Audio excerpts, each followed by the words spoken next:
So here we are at race mile 303 for the 2021 Baja 1000. I'm here with my intrepid chase driver, David Fifer.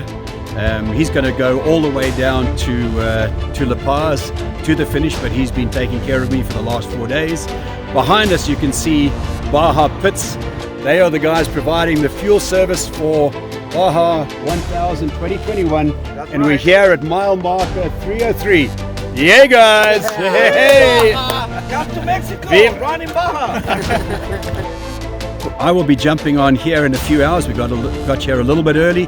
We had a 3 a.m. start, and I'll be riding from 303 to 404, which includes this wonderful section called Fred's Tractor Trail. So stay tuned, and you'll see a lot more of this interesting ride.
Battery.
No, I'm good. I'm good.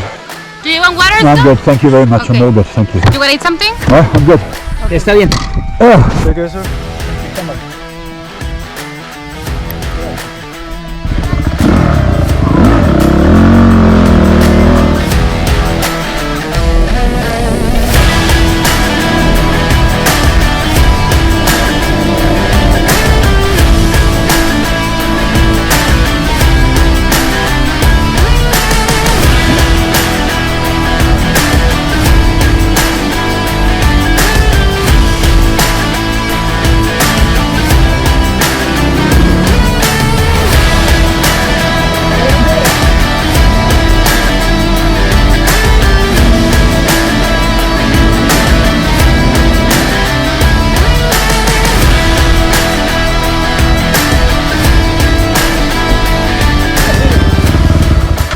There's no Baja here. No, already filled up, already filled. Baja Pits is inland. Oh, it's inland. Yeah. So this short video that you've just watched makes it look like the Baja 1000 is really easy. But trust me, the Baja 1000 is anything but easy. Yes, I agree, the stage that you've just watched looks really fast and flowing, and except for a few tough, challenging sections, it really was fast and flowing. But remember, what you've just seen is the highlight reel. What you didn't see was the countless hours of pre-running that happened the week before the event, getting lost, finding my way, altering the GPS notes, taking and editing notes, crashing my brains out, pulling cactus needles out of my knuckles, my arms, and even my scrotum. Yep, that happened. Plus all the hours and hours of driving, the lack of sleep, strange food, and all the good stuff that makes this such an adventure. You also didn't see where I struggled for what seemed like an eternity to kickstart a bike that just wouldn't cooperate. All of these things make Baja so much fun, and so challenging, and so rewarding when they all come together. But most of all, what you didn't see was the stage that I ran at night, because GoPro cameras suck in darkness. My second stage, the one run in total darkness, was only 47 miles, and I had run it multiple times in both daylight and in the night. It comprised 8 miles of sandy road, followed by 21 consecutive miles of sandy whoops, followed by 12 miles of silt beds and a mixture of sand whoops thrown in, and then about 3 or 4 miles of hard pack road at the end of the stage. And for those of you who don't know what silt beds are, just imagine the finest talcum powder lying absolutely smooth on the road, hiding underneath it 3 and 4 foot deep ruts filled with rocks and roots and bike parts and stuff that you just cannot see from the top of the surface. In Dakar it's known as fesh. It was something that I was completely unfamiliar with, and definitely not my favorite thing about the Baja 1000. And the sandy whoops, they were fun. I could blitz them at about 50 miles an hour, just hitting the crests one after the other.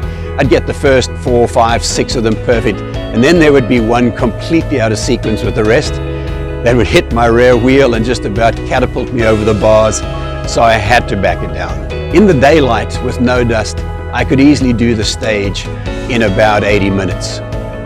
But I knew that at night it was going to take a lot longer, especially in the dust of the trophy trucks that would be passing me at about the time that we figured I would be on the bike during my stage.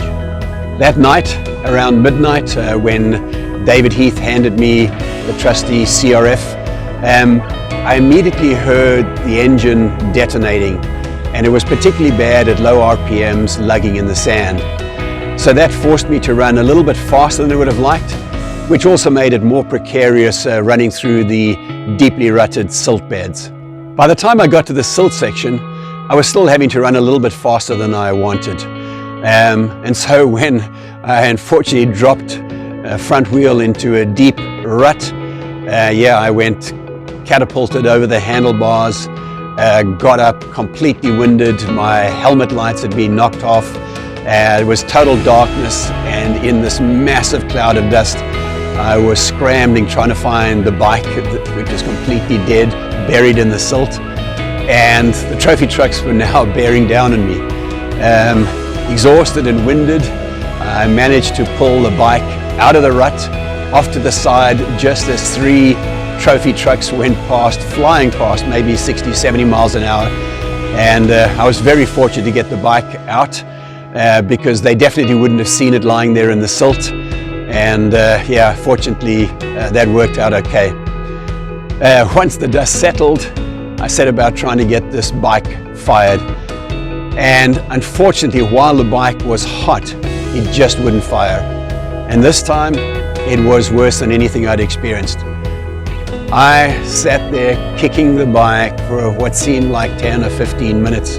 And eventually, exasperated, exhausted, and embarrassed, I got out the satellite phone and I made the call of shame to Scott. And I said, Scott, I don't know how to sugarcoat this, but I'm not sure I can get the bike to the next rider. I'm about 3 miles from the handover phase. Bike will not start. I'm in the silt beds, and there's no way I can push this bike 3 miles in the silt beds without help. Anyway, once I'd relayed the message to him, I just sat on the bike, and in those moments of the triumph of hope over reality, I just sit there, and every now and then when my energy came back, I would kick the bike some more, and suddenly, quite unexpectedly, the bike fired back up to life, and I was able to ride it and hand it over to Bob at race marker 680. What should have been a 90-minute to 2-hour stage turned out to be 2.5 hours, and I was totally shattered. On the side of the road, upon inspection, we discovered that we were completely out of radiator coolant. We discovered that a O-ring in the lower radiator neck that comes to the bottom of the radiator, that had failed, and we'd been leaking coolant for quite some time.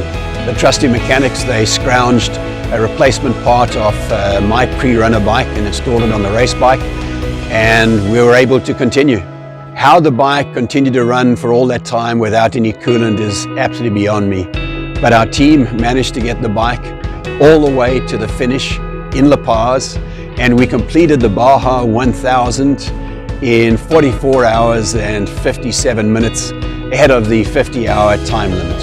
And we finished second in the ProMoto class, which was totally unexpected. And Scott McIntosh, our rider of record, he amazingly ended up winning the 2021 total season for the SCCA Off-Road Championship. So here's to you, Scott, man, what an amazing achievement.